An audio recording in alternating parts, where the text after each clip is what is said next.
안녕하세요. 신쌤입니다. 얼마 전에 책 읽는 신쌤 구독자 수가 3,000분을 돌파했습니다. 정말 감사드려요. 저로서는 생각하거나 기대하지 못했던 숫자라서요. 찾아와 주신 분들, 그리고 영상을 봐주신 분들, 심지어 구독까지 해주신 분들께 진심으로 감사드립니다. 사실 저의 채널의 방향성이 조금 모호할 수도 있고 특정한 타겟층을 가지고 있는 것도 아니고 목적성이 확실한 것도 아니어서 제가 구독해달라는 말씀도 좀 못 드립니다. 그럼에도 불구하고 구독해 주시는 분들이 계셔서 정말 감사드리고 제가 또 채널을 계속해서 지속적으로 운영할 수 있는 큰 힘이 되고 있는 것 같습니다. 그리고 저 혼자만 이렇게 이야기를 하는 것이 아니라 댓글로 함께 소통해 주시는 분들이 계셔서 저에게는 정말 커다란 즐거움이 됩니다. 오늘은 그래서 유튜브 자체에 대한 이야기를 좀 해보려고 하는데요. 저에게는 약간 셀프 Q&A 같은 느낌의 영상이 될 것 같아요. 그러면 지금부터 한번 이야기해 보도록 하겠습니다. 저는 횟수로 20년째 중학교에서 사회를 가르치고 있는 사회교사입니다. 그리고 얼리 어답터거나 뭔가를 앞서 나가거나 남들 앞에서 저를 드러내는 거를 좋아하거나 이런 성격이 전혀 아니에요. 다른 분들도 비슷하실 것 같은데 저도 코로나 때문에 유튜브를 시작하게 됐습니다. 2020년 후반경에 제가 중학교 3학년 사회를 가르치고 있는 상황이었는데요. 중3은 보통 기말고사를 일찍 보고 원서를 쓰는 그런 일정이 되기 때문에 후반기에 진도가 다 나가고 전환기 프로그램을 진행합니다. 그런데 이때 온라인으로 수업을 진행해야 되는 거예요. 그래서 어떻게 하면 이 친구들에게 조금 도움되는 수업을 해줄 수 있을까를 고민하다가 제가 아무래도 사회교사다 보니까 비문학과 관련한 책을 좀 읽어주거나 조금 이야기를 해주면 좋겠다라는 생각이 들어서 영상을 찍게 됐습니다. 그런데 얘를 온라인 클래스에 올리려니까 용량도 너무 크고 또 동영상을 올리는 과정도 너무 불편한 거예요. 그런데 유튜브는 무료고 게다가 영상을 업로드하고 배포하는 것도 너무 간편하더라고요. 그래서 정말 유튜브에게 고마운 마음으로 온라인 영상을 친구들에게 공개하게 되었습니다. 그러다가 좀 졸업한 제자들도 필요한 친구들은 보면 좋겠다라는 생각이 들어가지고 유튜브에 영상을 올리게 됐어요. 처음에 찍었던 영상을 보면 제가 퇴근하고 형광등빛 불빛 아래서 집에서 혼자서 급하게 영상을 막 찍어서 올린 게 지금도 남아있는데요. 보면 좀 부끄럽긴 하지만 나름 저에게는 좀 의미가 있는 영상이어서 그대로 두고 있습니다. 온라인 수업으로서가 아니라 유튜브에 영상을 올리는 용도로 올리게 된 지는 1년이 조금 넘은 것 같은데요. 생각보다 제가 꾸준하게 하고 있다는 게 저도 조금 놀라운데요. 지금까지 거의 일주일에 한 번 거의 빼놓지 않고 영상을 올리고 있는 것 같습니다.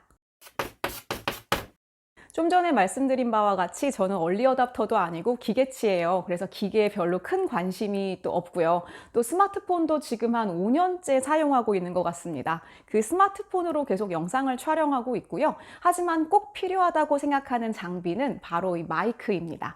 저는 핀 마이크를 사용하고 있는데요. 일단 저렴한 대신 음질은 좀 상대적으로 괜찮다고 생각이 듭니다. 세 종류의 핀 마이크를 써봤는데 저에게 지금 현재 쓰고 있는 게 줄도 좀 적당히 길고 소리도 좀 마음에 들고 해서 잘 쓰고 있습니다. 혹시 핀 마이크에 관심 있는 분들을 위해서 더보기에 올려놓도록 할게요. 유튜브를 하기 위해서 필요한 장비는 사실상 저는 마이크 그리고 삼각대면 충분하다고 생각합니다. 요즘은 워낙에 스마트폰도 잘 나와서 스마트폰만으로도 꽤나 좋은 양질의 영상을 찍을 수 있다는 생각이 듭니다. 그래서 유튜브를 시작하고 계신 분들 카메라부터 사실 필요는 없다는 게 제 생각이긴 합니다.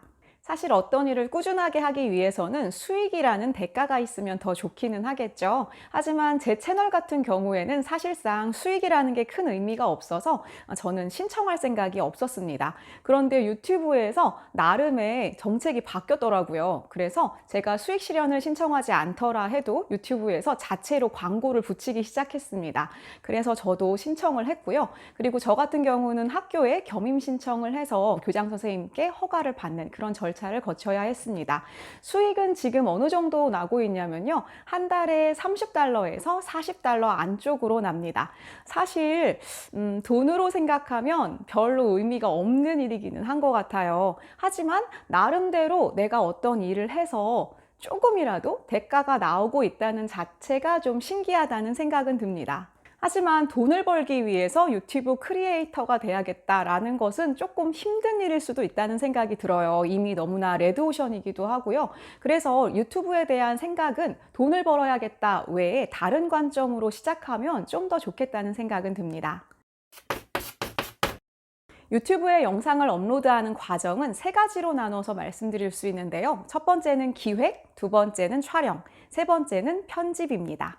이 중에 당연히 중요한 건 기획이라고 생각하고요. 이 기획에 대한 아이디어가 지속 가능한 경우에 유튜브를 해보시면 좋겠다는 생각이 들어요. 예를 들면 저 같은 경우는 어떤 영상에 대한 아이디어나 기획 아이디어가 보통은 일주일에 두세 개 정도가 밀려 있어요. 만약에 더 이상 할 게 없다던가 생각이 나지 않으면 당연히 유튜브를 접어야 된다는 생각을 하고 있습니다. 이런 영상을 찍고 싶다라는 아이디어는 아무 때나 떠오르더라고요. 저 같은 경우는 아침에 머리를 감고 있을 때, 그리고 멍하니 그냥 있을 때, 산책을 하고 있을 때, 수업을 하다가도 떠오르고요. 특히 책을 읽다가 떠오르는 경우가 많습니다. 그냥 저의 책장을 쭉 보다가도 떠오르고요. 아이들과 이야기를 하다가도 떠오르는 경우가 많아요. 그럴 때 메모를 해놓는다든지 또는 그냥 머릿속에 저장을 해두기도 합니다. 그런데 머릿속에 넣어둔 아이디어는 구체화되기가 힘들더라고요. 그래서 그때그때 간단한 메모를 해놓는 것이 저의 기획 방법이 되겠습니다. 저는 촬영 전에 시나리오를 쓰지는 않고요. 그냥 메모에 어떤 순서대로 이야기할 것인지 목차 정도를 쓰는 편입니다.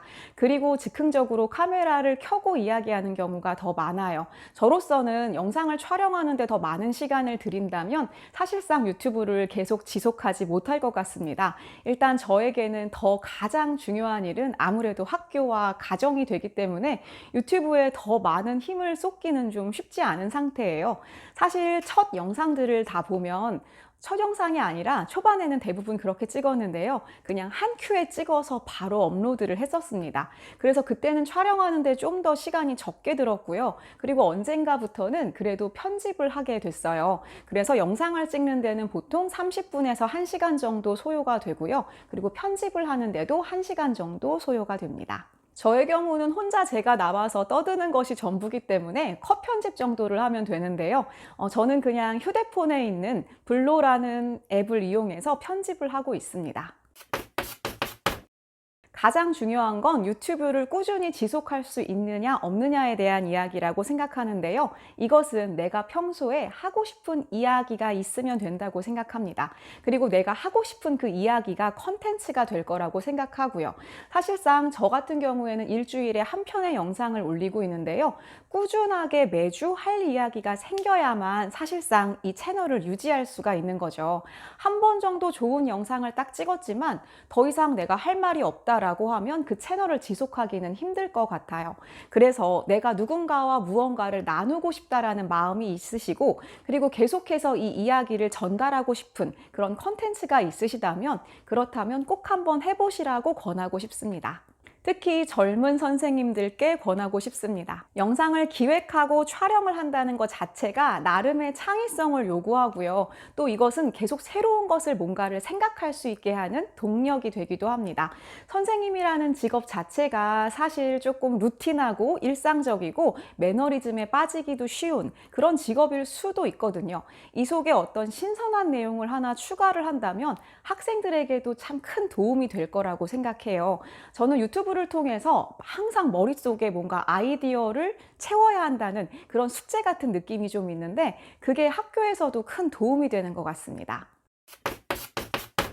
세상은 너무나 빨리 변하고 있고 수많은 정보가 우리에게 들어오고 있는데요.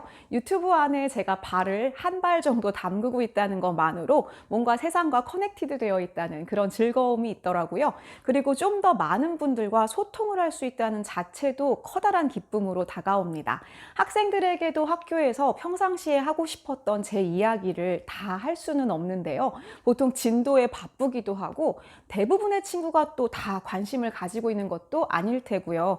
그래서 영상을 좀 볼 수 있는 친구들에게 안내를 하는 것도 저에게는 커다란 효용이 있었다고 생각이 됩니다. 또 제가 얻은 것은 나누는 기쁨인데요. 교사에게는 그런 본능이 있어요. 제가 뭔가 가지고 있는 거를 남들에게 알려주고 좋은 걸 나눠주고 싶은, 이게 거의 본능에 가깝습니다. 그런데 학교에서만은 조금 한정되어 있더라고요. 유튜브를 통해서 나이와 상관없이 다양한 분들에게 제가 좋다고 생각하는 것을 좀 권할 수 있고 말씀드릴 수 있고 조금이라도 도움이 될 수 있다는 게 큰 자극이 되더라고요.